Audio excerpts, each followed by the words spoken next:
जिल्ह्यातील कुरखेडा येथील Dnyanvardhini institute for social cause Bhamragad व आदिवासी मुलांचे व मुलींचे शासकीय वसतिगृह कुरखेडा याच्या संयुक्त विद्यमाने आंतरविद्यालयीन महाविद्यालयीन 2 दिवसीय खुली विविध स्पर्धा तथा स्नेहमिलन 2025 आयोजित करण्यात आले होते।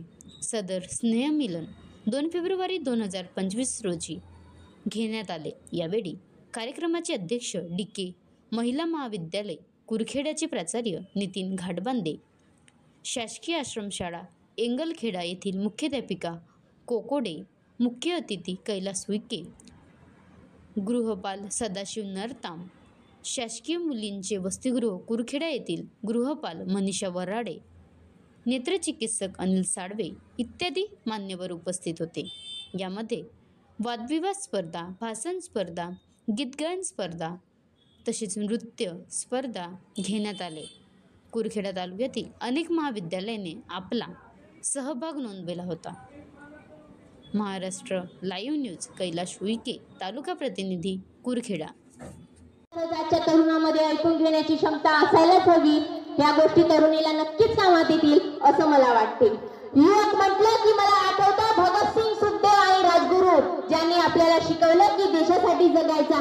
आणि मला असं वाटते आजच्या युवकांची अवस्था त्यांनीही पाहिले असते, तर ते हेच म्हटले असते, कोई जाति के लिए मर गया, कोई धर्म के लिए मर गया, कोई नोटों के लिए मर गया, कोई ऑटो के लिए मर गया। आज होते भगत सिंह, सुखदेव, राजगुरू तो वो भी कहते यार हम भी किन कमीनों के लिए मर गए, यार हम भी किन कमीनों के लिए मर गए। विषयाच्या अंतरंगाला स्पर्श करण्यापूर्वी मला आपल्या समोर काही संदर्भ ठेवणं महत्त्वाचं वाटतं। दररोजचं वर्तमानपत्र असो किंवा दररोजच्या दूरदर्शनवरील बातम्या असो, विनयभंग, आत्महत्या, बलात्कार, अत्याचार यासारख्या बातम्या आम्हाला दररोज पाहायला मिळतात। पण जेव्हा मी पाहते तेव्हा मस्तकाच्या कागदात जाते आणि रक्तभंबार झालेल्या डोळ्यांसमोर निर्धक झालेल्या काव्यांच्या ओळी येऊन पडतात। मग आणि त्याचे वाद तयार केले।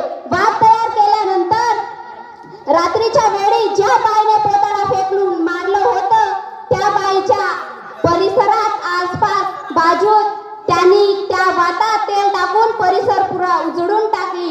हीच आहे खरी माणुसकी। पुढचा माणूस कसंही वागत असेल याच्याकडे न बघता स्वतःची माणुसकी जागृत करणं हेच आहे खरी माणुसकी। लोकांनी संत तुकारामाला गाढवावर बसवले होते। पुढे असं काही माणसं ओरडत चाललेली होती, तुकारामाची दिंडी घरापुढे आली। बनवा व्हिडिओ, पाठवा व्हिडिओ, आम्ही तुमच्या न्याय हक्कासाठी लढा देऊ।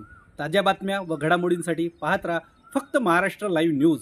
आजच आमच्या चॅनलला सबस्क्राईब करा, शेअर करा, कमेंट करा आणि हो, बेल आयकॉन दबायला विसरू नका। जय महाराष्ट्र।